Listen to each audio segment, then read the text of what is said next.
Hey, what's up, fam? It's a gangster preacher. If you guys don't know me, you call me the gangster preacher, Isaiah Blancas. What I'm gonna be doing, man, is I started a new channel on YouTube under Gangster Preacher, which I'm gonna be putting these book reading episodes under. And what I'm gonna be doing is reading my autobiography book from El Paso, Texas. It's my book name is From the Streets to the Throne by Isaiah Blancas, and it's available on Amazon. And I also have shirts. Every week I'm gonna wear something different because we have merchandise. I'll let you guys know how to get that later on. But what I want to do is read to you guys chapters out of my book. I'm from El Paso, Texas, Juarez, Mexico area, and my book is my autobiography of how my life transformed, from living a hardcore street life to finding Jesus Christ in Seguin prison. Amen. So I'm gonna start off. What I'm gonna be doing is stopping and kind of doing my own little commentaries throughout the book and stopping in there and letting you guys kind of know where I was at. So it's gonna be out of the book too, so you guys are gonna get like an in-depth look at my life. Amen. And so yeah, so I'm gonna go ahead and start, okay? I'm gonna read the first chapter in my book, and it's a childhood cut short. That's the chapter. I'll probably give you guys the chapters later on or do something like that. But I'm gonna go ahead and start, amen? From the streets to the throne. And I'm gonna start. My dad used to buy me things. All I had to do was ask. He took me places and spent time with me. Happiness ruled in our El Paso, Texas home. We moved to Brownsville in the late 1980s. I was just a happy 7-year-old playing in the grass and watching fireflies in the night. Dad took my mom, my little sister, and I to the ocean. I love boogie board. I love my boogie board. And I knocked around with my friends. Once I gashed my foot on a piece of glass, and my parents lovingly bandaged the deep cut and comforted me. I liked school and made good grades. We stayed in Brownsville, Texas a year. We had moved from El Paso, then, went to Brownsville. And it says that then moved back to El Paso. We had family there, and I love spending time with them. And this is when I moved back to El Paso. My favorite thing was being with my mom and my dad. I knew nothing but love and security. I didn't know that my childhood would soon be over. Back in El Paso, Dad wasn't around very much. I noticed that he came home really late, and sometimes not at all. I missed him, but I didn't know anything was wrong. My parents' relationship began to deteriorate. I didn't understand. Gang members lived in our apartment complex. I retreated from the unhappiness at home by hanging out with them. I started smoking cigarettes, steal candy, toys, and beer. Yes, I was 8. My dad argued with Mom about her letting me hang around with the gang, with gang members. They were so much older than me. I dressed like them, which at the time reflected Mexican gangsters from the 1950s and 1960s era. We wore Dickies, white muscle shirts, and bombitas, which were black, shiny steel-toe shoes, or Nike Cortez. My parents fought about it. Dad spent his time partying and doing drugs. He cheated on my mom with her sister-in-law, which was my aunt. One night, a loud knocking at the door woke me up. The police brought my dad home, beaten to a pulp.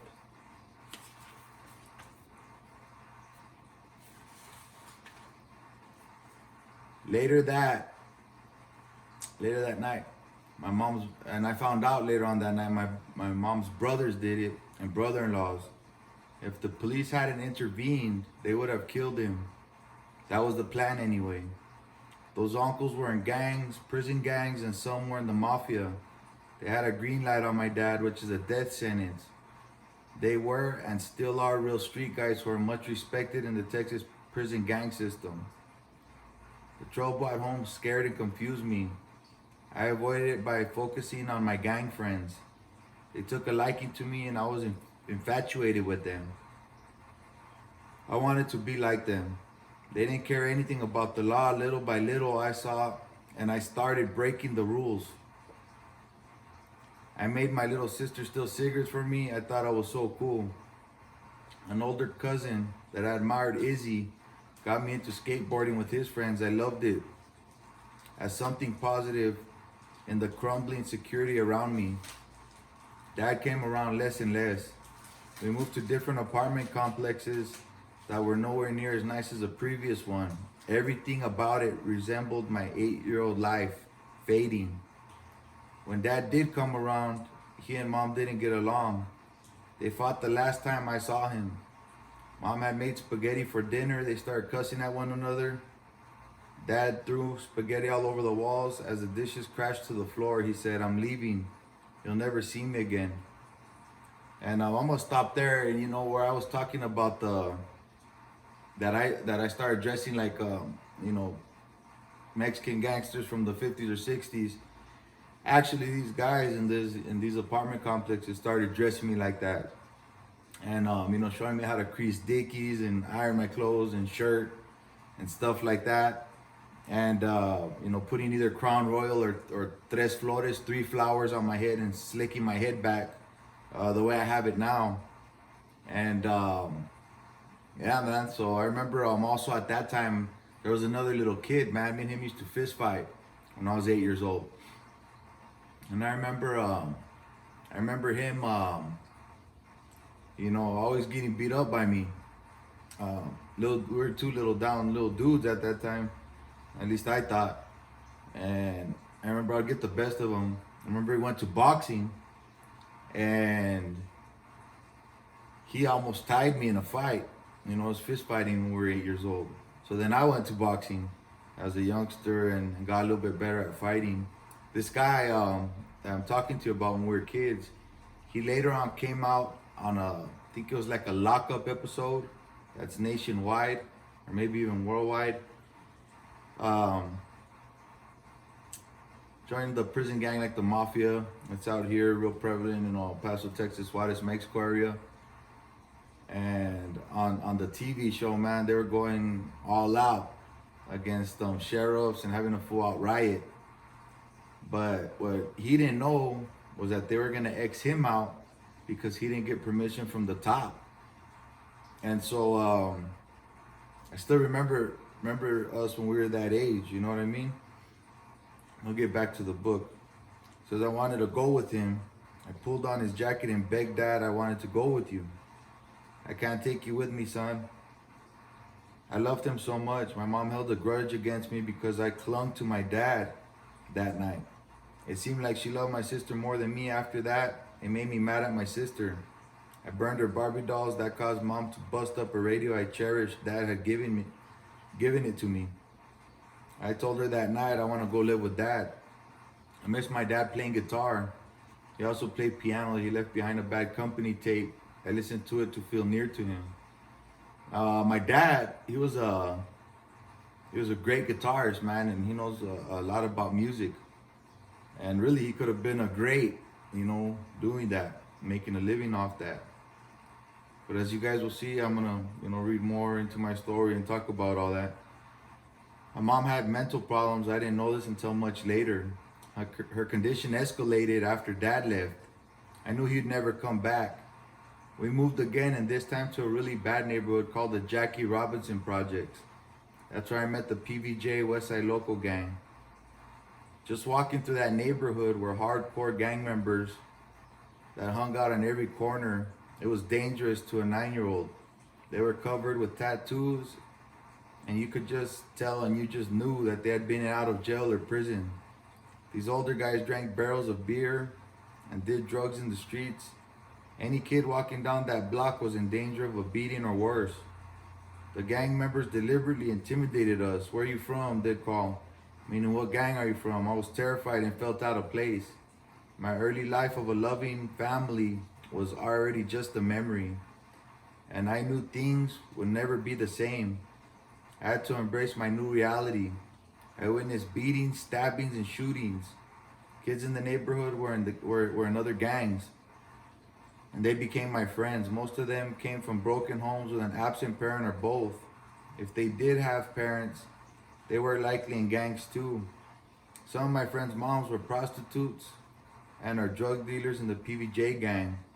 Now I want to talk about that for a minute because growing up, we had homeboys that, the moms were prostitutes, and imagine, they'll be sleeping with people in the gang, your homeboys, to get money and stuff like that, and those guys are dead now, but I could just imagine what it did to them mentally. You know what I mean? So I'm gonna keep reading. Some of their fathers dealt drugs. This was with the gang guys, my homies that grew up with when I was younger, with the cartels or were in prison gangs. My friend Coco's dad was doing a life sentence in prison. Coco met him there for the first time. Things at home with mom became horrible. She said things like, "You look like your dad." She resented me. I believe she was at a breaking point in her life, and she took it out on me. Hopelessness crept into my heart. Spray paint graffiti was everywhere. I witnessed terrible gang fights. The whole thing shocked my system to the point that I tried to hang out with kids that were not in the Jackie's gang. I remember the sheer panic would come upon us when the older guys from the Jackie's gang would be walking through the streets. We would run up to where we would hang out yelling, "The guys from Jackie's are coming, run and hide." Some would jump through windows into their apartments, and some other kids would hide behind apartments or whatever they could, or wherever they could. Even as a kid, I could tell who was running the show. These frightened children were delinquents themselves, and some already had house arrest bracelets around their ankles from being in the detention home, which is the juvenile jail in El Paso. Some already had tattoos, and some, if not all, were in gangs themselves. I began to realize that it was better to fit in than to be in constant terror. I want to say this, man.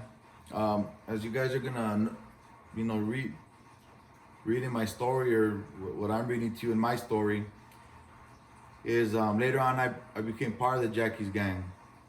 And they got into crazier stuff. But the Jackie's gang, man, I remember they would be doing beer run stuff like that and walking through the neighborhoods around there. It was all considered our territory. So when I saw all these little gang members, terrified, I could just tell, man, that these dudes were the real deal and they were no joke, and they controlled that, that territory right there, so I'll get back to my book. Still, even with all I'd seen, I was clueless about the lifestyle. Around this time, I met my friend Victor, nicknamed Fish. We hung around together a lot. We started huffing spray paint and even tried to start a little gang of our own. It's pretty funny now looking back. Fish and I got our first tattoos together when I was 9. He was a little bit older, probably 11. We were as close as brothers and tried to look out for each other. I had other friends and enemies because of who I was trying to be. I tried to act like a hardcore little gang member, and you really couldn't trust too many growing up in that area. I argued with a so-called friend and got beat up. A normal occurrence in that neighborhood. The beating was so bad that I had to go to the hospital. The doctor told my mom that if I ever got injured in my eye area again, I'd lose my vision. It didn't take a rocket scientist to see the path, where my life was headed. So I want to stop there, and I want to talk about that because I got beat up, man, when I was 9 by a friend of mine. We used to hang around together and stuff like that. He ended up moving to a different city in Texas, but I got so crazy later on, and I always looked for this dude, man. I always hoped I would see him in a party or something like that, because I became, out of like the people of my age, probably like one of the top 3 craziest ones, if not the craziest one. And I wanted to see this dude and stab him, man. You guys will see how bad my life gets later on in the book. I'm gonna be doing 3 chapters a week, putting it on YouTube for you guys, and doing that. But also when they hit me with bats, it was actually 3 older gang members that were like triple my age. They're in their 20s, and they're the ones that beat me up with bats so bad where I almost lost my eye. I almost lost an eye. And the doctor said, if you get hit in that eye again, you're going to lose your vision. I think he said like the next 6 months or year or something like that. So also a question I get asked a lot, because a lot of people been showing me love and buying From the Streets to the Throne by Isaiah Blancas on Amazon, and a lot of my friends and people that buy the book ask me, why'd you guys nickname your friend Victor Fish? You know, and it's a funny story, and I'm gonna let you guys know about that. But we nickname Fish because one time, you know, we were youngsters, we were starting to get into drugs, and I think he had like 20 bucks or something, man. We had stole some stuff. He had like 20 bucks. He was supposed to go buy a bag of weed, man, and instead he bought a little tank, a little fish tank with a little fish in it, just one fish. I mean, we were so mad, man, that we were gonna beat him up. You know what I mean? And what ended up happening, man, he was cleaning his fish tank. His fish got stuck inside, you know, the drain in the sink. He had to turn on, you know, the disposable thing, and it chopped the fish up. You know, he couldn't get the fish out, so he had to kill it. And so we nicknamed him Fish because of that. You know, so a lot of people ask that question. We're in chapter 2 now, and it's a hardened heart. Amen. So I started to pick on other kids and bully them. That's when I met others around my age that lived in the Jackie's projects. I met my friends Valdo and his older brother Manny and Cruz. We call Valdo's mom the godmother. We all went to the same elementary school. Valdo and Manny were both from the Jackie's gang. And I want to clarify that because at the time, Valdo was not from the Jackie's gang, just Manny was his older brother. And Cruz's family lived in the Jackie's project since the 1970s. I'm gonna stop there and talk to you about a little bit about my homeboy Cruz. You know, he says if you've ever seen those movies like where they're in New York and looking out their window and it looks all crazy and ghetto and stuff like that, he says it always reminded him of that, you know, in our projects. Because it was bad like that, you know what I mean? And it says, I'm gonna keep reading. My reputation grew as a kid who didn't care. I made some enemies that were around my age from a gang that also had a bad reputation. Those kids would sometimes show up at my house and ask my mom if I was home. They waited for me with bats and knives to beat me up if I came outside. Most moms wouldn't think it unusual for kids that young to be asking for their son to come out. I think my mom thought they were just kids wanting to play with me. You know, and I'm gonna stop there. You know, it was another little gang. They weren't from Jackie's. I wasn't from Jackie's yet, and you know, they pick on me. I'll get picked on at that time. You know, and later on, I became the one that picked on everyone, including them. You know, but you know, I'm gonna keep reading. Fish, Valdo, Cruz, and I started hanging around in the neighborhood, huffing spray paint, smoking marijuana, taking pills, or using heroin. This was an everyday occurrence. I know it sounds crazy, but it was normal for us. We had no parental guidance, and so we looked up to the older guys we would see in the neighborhood, but they were gangsters, guys who sold and did drugs, guys who had money through illegal means. They had pretty girls around them, and in our eyes, they were superstars. Most kids who live in better areas probably would tell you they want to be doctors or lawyers when they grew up. We wanted to be gangsters. That was our atmosphere, and that's what we aspired to be. At first, we would hang around my apartment, which was just up the street from the Jackie's projects, which is still Jackie's territory. Valdo would steal a little bit of weed from his older brother, which was Manny. And my mom used to paint parking lines, you know, where the cars parked in front of our apartment. She always had around 30 to 40 cans of spray paint in the closet in our apartment. I would steal 2 or 3 spray cans, you know, so we could huff them. We sprayed them into a sock, folded and huffed it, or we sprayed it into a soda can and put a rock in it. If the paint was getting hard, you would shake the rocks inside the can, like a Coca-Cola can or something, to loosen the paint so you could stay high longer. And so what I mean by that, like we would fold socks, we would spray them, fold them, spray them, fold them until they were small, and stick them on our mouth and inhale the spray paint. Or if you had a can of Coke, like I have right here, this is Coke, we'd put the tip of the can on the opening and spray it in there, and then throw a rock in there. And that's what you do, is shake the can and then put your mouth on it like this and huff it, from the can. And so that's how we would do that, man. The life started just getting crazier and crazier. But you shake the rocks to loosen the paint so you could stay high longer. Getting high helped us forget about our lives. At least that's how I felt.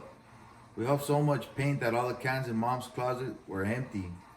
Mom asked me a few times, did you grab the spray cans? And of course I denied everything. I'd say they must have sold you empty cans. She'd go get more, and we'd do the same thing. We started hanging around the Jackie's projects because Manny was in the gang. We were allowed to hang around them. I'm not saying it wasn't dangerous, because it was, but our lives were spiraling out of control, and even at that young age. Gang graffiti on the walls mesmerized me. I saw things such as Click Click, Bang Bang, Westside PVJ Gang, and nicknames such as Sincerely, Spider, Yogi, Joker, and Speedy, and many others. I hung out there until late at night. We would always see helicopters and cops going through the Jackie's projects. I'm gonna stop there. When I say helicopters, I mean ghetto birds going through the projects. Chasing after them. Through the Jackie's projects, as guys from the gang would be running through the projects trying to get away from the law. The older guys ran from the law because they were doing beer runs, robbing houses, or breaking into elementary and middle schools, stealing computers for fast money. We started ditching school and doing drugs. I was failing all my classes, and I ended up going to a detention home for the first time for stealing beer. I just did it to be bad. I really didn't drink it. I didn't know it then, but my friends and I would be spending a lot of time in the detention home. My heart grew colder and colder, and fear gradually left my mindset. I understood I had to be bold, fearless, and heartless to make a name for myself. This is the third chapter, family of God, and this is where I'm gonna stop. Come back next week and do another 3. Things at home became unbearable for me, and for my mom too. She kept telling me I looked like my father. This is when my mom first kicked me out. She didn't allow me back into the house for 3 days. It hurt terribly, but I did not cry. I started taking out my emotions in a different way, now with anger and hate. I hated her, but I also hated my dad for leaving me for my aunt and fleeing to California. Mom was always kicking me out, and I turned to the streets more and more. My anger and hate grew. One day, Mom and my sister and I were driving on the east side of El Paso, and for no reason, my mom started yelling at me, again telling me how much I looked like my dad. She stopped the car and told me to get out. She drove off. It made me feel horrible. I had to walk around 20 miles to get back home to the west side of El Paso. I was 9 years old. I didn't get home until 1 or 2 a.m. the next morning. I did have other family in El Paso, but there were no cell phones in the 1980s. There were pay phones, but I didn't even have any numbers with me, and I didn't really know where they lived. My mom was so angry at everyone and our whole family that she pushed away every family member. As a matter of fact, she had little to no contact with any family members to this very day. Things at school were just as bad. The elementary school I attended kicked me out after many incidences. In those days, they would spank your behind with a paddle. I was in trouble so much. I was always getting spanked by principals. There were many school suspensions, so I guess they had enough of it and expelled me. It wouldn't be the last time. El Paso school systems kicked me out, that they would kick me out. I was a handful and had been kicked out of about 8 schools that year. No one wanted to deal with me, so I ended up in the big program, Behavior Intervention Center. And I didn't even know what BIG stood for. My ghostwriter probably looked this up and put it on here, right? At a school for the worst kids. Even there, I was one of the worst. In one particular school, there was actually a lockdown cell, similar to a lockdown cell at the juvenile detention jail. I spent a lot of time there in that room. There was nothing in there when you're inside it. There was no doorknob, It's a little thick glass window in the middle of the metal door. They put troublemakers in that room for the whole day. I even had to eat in there. I felt it was getting me ready for the type of lifestyle I was going to live. The school called my mom when I was in trouble, but she never came. She must have put my grandmother Rosemary down as a call reference because she started showing up, sometimes sitting with me in the classroom. You know, she sat with me sometimes a week at a time and even sometimes months. I don't think she expected her grandson to be such a delinquent. Grandma told me later in life, the first time she went and she was called, she went into the office and the desk clerk was bubbly and seemed really happy, saying, "Ma'am, how can I help you?" Grandma answered, "I'm here for Isaiah Blancas." The lady's demeanor totally changed, saying, "Oh, that kid is going to prison." My grandma got mad and said, "That will never happen." My grandma Rosie, later on in life, said she felt like she would have to eat her words. I started hanging around the Jackie's projects a lot more, getting into trouble. My mom kicked me out a lot more often. Sometimes weeks at a time, then months. To be honest, I can recall being home with my mom and little sister very little. By the time I was 9.5, I was pretty much on my own until I was around 12 and a half. If it snowed, I had to walk to an apartment complex miles away that had a sauna by the pool area. I would go in there at night and sleep in there to keep warm. I had to start stealing shoes, food, and clothes to try to take care of myself. It was rough, and not just for me, but a lot of other kids in the Jackie's area. We were pretty poor and would steal just to have basic things normal kids had in a normal home. We walked everywhere, or we took the bus to get around. Sometimes we'd go to a place out here in El Paso, Texas called Peter Piper Pizza and wait for people to eat. And then we'd eat their leftover pizza. This really made me mad because it reminded me of when my relationship with my mom was pretty good. She used to buy pizza for me and my friends. I started going in and out the detention center more and more, and I wasn't alone. I see my friends from Jackie's in there too. The first time I spent a week in the detention home, I actually prayed to God. I thought about when I had my parents in my life, they would take me to church. To be honest, I didn't remember too much when I left church, but it was another precious memory of my past. They tried to teach us to pray and talk to us about God at the detention home, the detention center. They had Bibles. I can remember actually praying once and saying, "God, if you get me out of here, I'll change and never come back." I was mad at God and at life. The Jackie's gang was known to the detention home for being tough. You could see our gang, PBJ Westside Loco, scraped into metal doors throughout the facility. Older guys from the neighborhood had already done time there and started going to adult jails and prisons in the Texas Department of Corrections.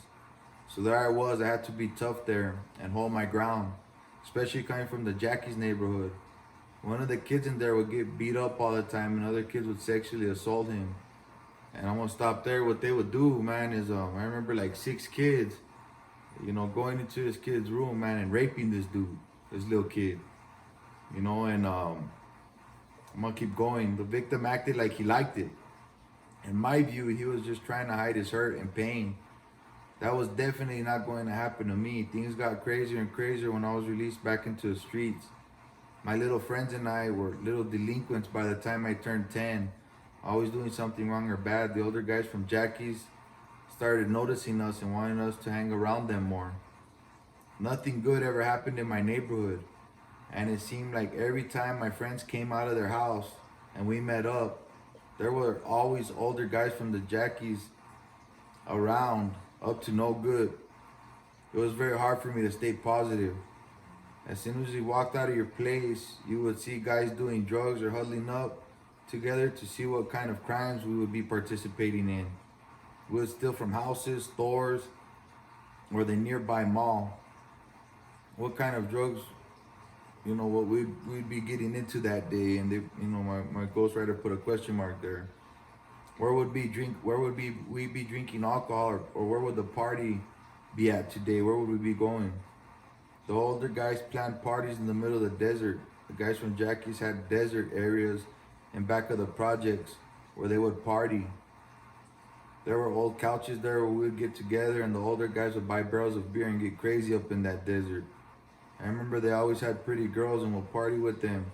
It was crazy to say the least. I saw a lot of my homeboys sick and throwing up because they needed a fix of heroin. And I want to stop there, man. I remember even at that young age, man, a lot of my homeboys, you know, in the projects and stuff like that, you know, they were messed up, man. And a lot of us got hooked on heroin. A lot of my homeboys, you know, 9, 10, 11 years old. But I remember I'd see some that were a few years older and stuff like that just throwing up, man. You know, curled up against the wall, throwing up. And sick as dogs, you know what I mean? Needing a fix. And so I'm gonna keep on with the book. So they would steal whatever they needed to make it happen. They even stole hand soaps. They got $1 for every 10 hand soaps they would steal. They would catch a bus to downtown and go to the Tiradero, which was in the Segundo Barrio area, the second ward in El Paso. This was a notorious neighborhood back in the 80s and 90s. As a matter of fact, it was so bad back then that people would go party in Juarez, Mexico, which everyone in the world considers one of the most dangerous places on earth until this very day.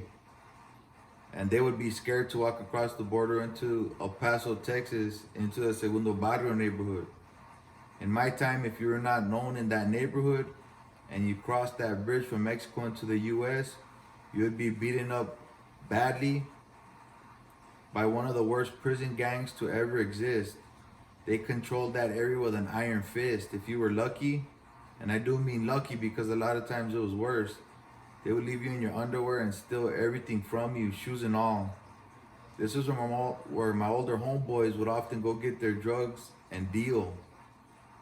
Many times they would take us down there with them, either in a car or the bus. The Jackie's gang was known there, so we were allowed to enter. It was still dangerous, but a lot of older homeboys were part of the prison gang that controlled all of El Paso. We still got in fight with street gangs though, sometimes down in that area.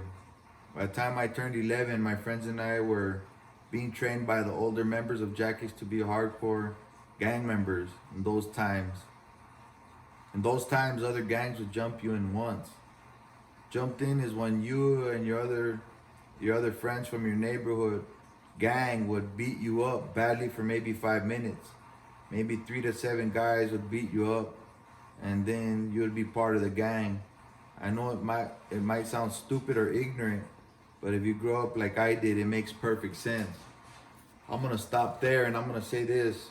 I can remember going with my homeboys out there when we would drive out there, man. They would drive with me out there. I was young. And I can remember them buying you know, heroin, pills, you know, all messed up on alcohol and stuff like that, and every other drug you could think of. And I remember, man, even just you know, driving, like if there was a cop behind you and you just turned around just like that, just made a little head movement, that was a beating. You know, they would stop the car at the next block if the cop didn't stop them and beat the heck out of you. Because they were saying, hey, by you doing that, they could stop us and stuff like that, you know. So they were training us, man. But it was a bad area. I remember a lot of my homeboys shooting dope and dying like that, you know, even at that age. And I remember in that area, man, you could even go to corner stores and get heroin needles and stuff like that. At that time, those times they didn't give you needles to help you out or stay clean and stuff like that, you know, for people that would shoot heroin from my gang. And so, yeah, man, you know, it was pretty crazy. You know, the next chapter I'm going to be reading the next time is going to be chapter 4, which is the Jackie's gang. And so I hope you guys enjoyed it. Remember, it's called From the Streets to the Throne by Isaiah Blancas. It's available on Amazon. You can get it. My shirts, I'm gonna wear something different every week. We have these for sale too. They're $25. I have From the Streets to the Throne shirts and the Gangsters for Jesus show shirts. It's a show that I have too. And so you could get these shirts if you want to. If you want to get some shirts, you could email me at Isaiah, which is ISAIAH